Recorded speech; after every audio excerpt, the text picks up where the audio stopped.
Chiffon ഫാബ്രിക്കിനകത്തേക്ക് വന്നിരിക്കുന്ന ഒരു running ഫാബ്രിക്കാണ് നമ്മൾ ഇന്ന് കാണുന്നത്. ഇതിനകത്തൊരു ഈ ഡയമണ്ടിന്റെ ഒരു പാറ്റേണിലുള്ള ഒരു സ്റ്റോൺ ഒക്കെ വന്നിരിക്കുന്നുണ്ട് കേട്ടോ. അപ്പൊ നമുക്കൊരു പാർട്ടി വെയർ ആയിട്ടുള്ള ഗൗൺസോ അതല്ലെങ്കിൽ സ്കേർട്ട്, ടോപ്പ് അല്ലെങ്കിൽ സാരി അങ്ങനെയൊക്കെ യൂസ് ചെയ്യാനായിട്ട് ഫാബ്രിക് നല്ല സ്യൂട്ടബിൾ ആയിട്ടുള്ളതാണ്. 139 രൂപ 1 മീറ്ററിന്. നല്ല ബ്രൈറ്റ് ആയിട്ടുള്ള 3 കളേഴ്സ് ആണ് ഞാൻ കാണിക്കുന്നത്. നമുക്കൊരു പാർട്ടിക്ക് പോകുമ്പോൾ വെയർ ചെയ്യാവുന്ന ഡ്രസ്സുകളെല്ലാം തന്നെ ഇത് വെച്ച് സ്റ്റിച്ച് ചെയ്ത് വെയർ ചെയ്യാവുന്നതാണ്. അല്ലെങ്കിൽ നമുക്ക് ഈ ദുപ്പട്ടയ്ക്കൊക്കെ വേണമെങ്കിൽ അങ്ങനെ എടുക്കാം. ഇതൊരു ബോട്ടിൽ ഗ്രീൻ കളറിലേക്ക് ഒരു സ്റ്റോൺ, അതായത് ഡയമണ്ട് സ്റ്റോൺ എന്ന് പറയുന്ന പോലത്തെ ഒരു സ്റ്റോൺ ആണ് ഇതിനകത്ത് വെച്ചിരിക്കുന്നത് കേട്ടോ. ഇങ്ങനെയാണ് ഇത് വാഷ് ചെയ്യുമ്പോൾ പോകുന്നു പേടിക്കൊന്നും വേണ്ട. നല്ല സ്ട്രോങ് ആയിട്ടുള്ള പാറ്റേണിലേക്ക് അത് വന്നിരിക്കുന്നത്. 139 റുപ്പീസ് 1 മീറ്ററിന്. സോഫ്റ്റ് ആയിട്ടുള്ള ഷിഫോൺ ഫാബ്രിക് ആണ്. ഇപ്പൊ ഞാൻ സാരിക്ക് എന്ന് പറഞ്ഞല്ലോ, നമുക്കിത് ഇങ്ങനെയൊക്കെ വെയർ ചെയ്യുമ്പോണ്ടോ ബോഡി ഹെഗിങ് ആയി കിടക്കുന്ന പാറ്റേണിലേക്ക് പോകുന്നു. ഇനി ഇതിനകത്ത് നെക്സ്റ്റ് കളർ വന്നിരിക്കുന്നത് 3 നല്ല ബ്രൈറ്റ് ആയിട്ടുള്ള പാർട്ടി വെയർ ആയിട്ടുള്ള ആ ഒരു കളർ കോഡിലേക്കാണ് വന്നിരിക്കുന്നത്. ഒരു ബ്രൈറ്റ് ആയിട്ടുള്ള ഒരു യെല്ലോ കളറാണ് കേട്ടോ. നമ്മൾ ഇതൊക്കെ വെച്ച് ഇങ്ങനെ വെയർ ചെയ്ത് പോയാൽ തിളങ്ങി നിൽക്കാവുന്ന തരത്തിലുള്ള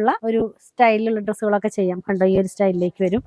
നെക്സ്റ്റ് വൺ മെറൂണിഷ് ആയിട്ടുള്ള റെഡ് കളറാണ്. 3 പാർട്ടി വെയർ ആയിട്ടുള്ള ഡ്രസ്സുകൾ സ്റ്റിച്ച് ചെയ്യാനായിട്ട് യൂസ് ചെയ്യാവുന്നതാണ് കേട്ടോ. വളരെ സോഫ്റ്റ് ആയിട്ടുള്ള ഫാബ്രിക്. 139 രൂപയിലുള്ള ഫാബ്രിക്ക. പർച്ചേസ് ചെയ്യാനായിട്ട് ഇതിൽ കൊടുത്തിട്ടുള്ള നമ്പറുമായി കോൺടാക്ട് ചെയ്താൽ മതി.